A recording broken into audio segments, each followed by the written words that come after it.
Hi viewers, good evening to all. எல்லோரும் எப்படி இருக்கீங்க? நம்ம சேனலை தொடர்ந்து பார்த்துட்டு வாங்க. காம்படிட்டிவ் எக்ஸாம் எழுதுகிறவங்களுக்கு மேக்ஸ் கொஷின்ஸ் போட்டுட்ருக்கோம். டெட் எக்ஸாம் எழுதுகிறவங்களுக்கும் யூஸ்ஃபுல்லாக இருக்கும், டிஎன்பிஎஸ்சிக்கும் யூஸ்ஃபுல்லாக இருக்கும். ஓகேவா? ஸோ புதுசாக இப்போ தான் பார்க்குறீங்க அப்படின்னா சப்ஸ்கிரைப் பண்ணுங்கள், சப்போர்ட் பண்ணுங்கள். தேங்க்யூ. சம்குள்ளே போகலாம். இன்றைக்கி என்ன கொண்டு வந்திருக்கேன் அப்படின்னா, வாழ்வியல் கணிதம் அப்படின்ற டாப்பிக்கில் 8th ஸ்டாண்டர்ட் புக்ஸில் உள்ள சம்ஸ் தான் கொண்டு வந்திருக்கேன். ஃபஸ்ட் என்ன சொல்லியிருக்காங்க பாருங்கள். 600இன் x% என்பது 450 எனில் எக்ஸின் மதிப்பை காண்க அப்படின்றது கொஷின். 600இன் x% என்பது 450 எனில் எக்ஸின் மதிப்பை கண்டுபிடி அப்படின்னு சொல்லி நமக்கு ஃபஸ்ட்டு கொஷின் கொடுத்துருக்காங்க. ஸோ எப்படி எழுதணும் அப்படின்னா, 600ல் சதவீதம் கொடுத்துருந்தாங்களே அந்த நம்பருக்கு கீழே நம்ம என்ன கொடுத்துக்கணும் அப்படின்னா டிவைடரில் 100ன்னு கொடுத்துக்கணும். Equal to 450. இங்கே இருக்கிற 2 0 இங்கே இருக்கிற 2 0 ஆட்டோமேட்டிக்காக என்ன ஆகிடும், நமக்கு கேன்சல் ஆகிடும். எக்ஸ் இஸ் ஈக்குவல் டு 450 பெருக்கல்ல இருக்கிற 6 இந்த சைடு இதில் வந்துடும், வகுத்தலில் வந்துடும். இதை வகுத்தோம் அப்படின்னா நமக்கு கிடைக்கிற ஆன்சர் 75. இதுதாங்க ஃபஸ்ட்டு சம். அப்போ ஏதாவது ஒரு நம்பர் அதோட x% இந்த நம்பர்னு கொடுத்துட்டு அந்த சதவீதம் என்னன்னு கேட்டாங்க அப்படின்னா இதுதான் நமக்கு மாடல். அப்போ 600 போட்டுக்கிறோம் இன்ட்டு எக்ஸ். சதவீதம் நீங்கள் எங்கெங்கே பார்க்குறீங்களோ அங்கெல்லாம் கீழே கண்டிப்பாக என்ன பண்ணணும், பை 100 அப்படின்னு சொல்லிட்டு போடணும். 2 0க்கு 2 0 கேன்சல் பண்ணிவிட்டு பெருக்கல்ல இருக்கிறது இந்த சைடு வகுத்தல்ல மாறுது. அப்போ எக்ஸோட மதிப்பு என்ன அப்படின்றத நம்ம என்ன பண்ணியாச்சு, கண்டுபிடிச்சாச்சு. நெக்ஸ்ட் சம் பார்க்கலாமா? செகண்ட் சம் பாருங்கள். என்ன கொடுத்துருக்கேன் அப்படின்னா, ஒரு எண்ணின் மதிப்பை 25% குறைத்தால் 120 கிடைக்கிறது எனில் அந்த எண்ணை காண்க அப்படின்னு சொல்லிட்டு கொடுத்துருக்கேன். ஸோ அந்த எண் என்னன்றது நமக்கு தெரியாது, சரிங்களா? அப்போ நம்ம கண்டுபிடிக்க போகிற வேண்டிய எண்ணை நம்ம என்னென்னு எடுத்துக்கணும், எக்ஸ்ன்னு எடுத்துக்கணும். அந்த எண்ணோட மதிப்பில் எத்தனை சதவீதத்தை குறைக்கிறதுனால மைனஸ் சிம்பிள் போட்டிருக்கேன். நல்லா புரிஞ்சுக்கோங்க, கணக்கில் கான்செப்ட் ரொம்ப முக்கியம். ஸோ குறைக்கிறதுனால நான் மைனஸ் சிம்பிள் போட்டிருக்கேன். 25% இருக்குது. நான் ஏற்கனவே சொன்ன மாதிரி 25% கொடுத்துருந்தாங்க அப்படின்னா கீழே நம்ம என்ன பண்ணணும், டிவைடரில் 100ன்னு கொடுத்துக்கிறோம். எக்ஸ் ஈக்குவல் டு என்ன கிடைக்கிது நமக்கு ஆன்சர், 120. ஸோ இதை கிராஸ் மல்டிப்ளிகேஷன் பண்ணலாமா? 100 இதோட மல்டிப்ளை பண்ணால் 100 எக்ஸ்ன்னு கிடச்சிரும். 100 எக்ஸில் 25 எக்ஸை கழிச்சிட்டோம் அப்படின்னா நமக்கு என்ன எக்ஸ்ன்னு கிடச்சிரும், 75 எக்ஸ்ன்னு கிடச்சிரும்.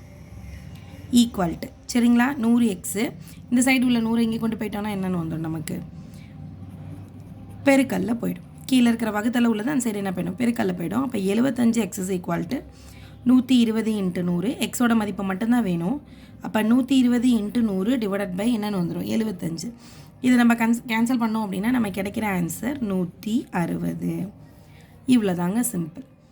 ஸோ என்ன கான்செப்ட் கொடுத்துருக்காங்கன்னு பாருங்கள். ஒரு எண்ணோட மதிப்பை எத்தனை சதவீதம் குறைக்க சொல்லியிருக்காங்க, 25% குறைச்சாங்க அப்படின்னா அவங்களுக்கு ஆன்சர் என்ன கிடைக்குதா, 120 கிடைக்குதான். அப்போ தெரியாத எண்ணை எக்ஸ்ன்னு எடுத்துக்கோங்க. அந்த எக்ஸில் குறைக்க சொல்லியிருக்காங்க, அதனால் கழிக்கிறீங்க. எத்தனை சதவீதம் குறைக்க சொல்லியிருக்காங்க, 25%. அப்போ 25/100 எக்ஸ் ஈக்குவல் டு 120. குறுக்கு பெருக்கல் பண்ணுங்கள். கீழே இருக்கிற 100 அந்த சைடு பெருக்கல்ல கொண்டு போயிடுங்க. இது 2 எக்ஸில் இருக்கிறதுனால கழிச்சிட்டு ஆன்சர் 75ன்னு வருது. ஸோ எக்ஸில் அந்த 75 வகுத்தோம் அப்படின்னா நமக்கு கிடைக்கிற ஆன்சர் 160. அடுத்த சம் பார்க்கலாமா? தேர்ட் சம் என்ன கொடுத்துருக்கேன் பாருங்கள். அகிலா ஒரு தேர்வில் 80% மதிப்பெண்களை பெறுகிறாள். அவள் பெற்றது 576 மதிப்பெண்கள். அந்த தேர்வின் மொத்த மதிப்பெண்களை கண்டுபிடி அப்படின்னு சொல்லிட்டு நம்மள்ட்ட ஒரு கொஷின் கேட்டிருக்காங்க. ஸோ அந்த பொண்ணு மார்க் எடுத்தது 80%, 80% மார்க் எடுத்துட்டாங்க. அவளோட டோட்டல் மார்க்கு 576. அந்த எக்ஸாமோட டோட்டல் மார்க்கு என்னவாக இருக்கும் அப்படின்னு சொல்லிட்டு கேட்குறாங்க. ஸோ மொத்த மதிப்பெண்கள் நம்ம கண்டுபிடிக்கணும். அதை என்னென்னு எடுத்துப்போம், எக்ஸ்ன்னு எடுத்துப்போம். அப்போ இந்த எக்ஸில் 80% மார்க்கோட மதிப்பு என்னது, 576. அப்போ நம்ம எப்படி கண்டுபிடிக்கலாம், எக்ஸ் இன்ட்டு 80/100 ஈக்குவல் டு 576. ஒரு 0க்கு ஒரு 0 என்ன ஆகிடும், நமக்கு கேன்சல் ஆகிடும். அப்போ எக்ஸ் மட்டும்தான் நமக்கு வேணும். அப்போ 576 8/10ங்கிறது அந்த சைட் போகும்போது என்னவா மாறப்போகுது, 10/8ன்னு மாறப்போகுது. ஸோ கேன்சல் பண்ணிடலாமா? 8ஆம் வாய்ப்பாட்டில் 576 கேன்சல் பண்ணோன்னா நமக்கு ஆன்சர் 72 கிடைக்கும். 72ஐயும் 10ஐயும் மல்டிப்ளை பண்ணும்போது நமக்கு என்ன ஆன்சர் கிடச்சிருது, 720. அப்போது அந்த எக்ஸாம் எத்தனை மார்க்குக்கு வச்சுருக்காங்க, 720 மார்க்குக்கு வச்சுருக்காங்கங்க. இது மாதிரி காம்படிட்டிவ் எக்ஸாமில் அதிகமான கொஷின்ஸ் கேட்பாங்க. திருப்பியும் ஒரு முறை சொல்கிறேன், 80% மதிப்பெண்கள் அவங்க எடுத்திருக்காங்க. அந்த மதிப்பெண்களோட நம்பர் அவங்க கொடுத்துட்டாங்க 576ன்னு சொல்லிட்டு. அதை வந்து நம்ம எக்ஸில் 80% எடுத்துக்கிட்டு 576. அப்போ எக்ஸு 8/10ன்றது இந்த சைட் போகும்போது 10/8 தலைகீழியில் மாறிடுது.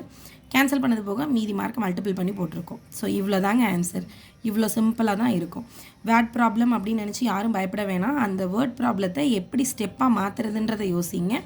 அதை மாற்றினீங்க அப்படின்னா ஃப்ராக்ஷன் ஆஃப் த செகண்டில் நீங்கள் என்ன பண்ணிடலாம், அதுக்கு ஆன்சரை நீங்களே டிக் பண்ணிவிட்டு போயிட்டே இருக்கலாம். ஓகேவா? நெக்ஸ்ட் டைம் பார்க்கலாமா?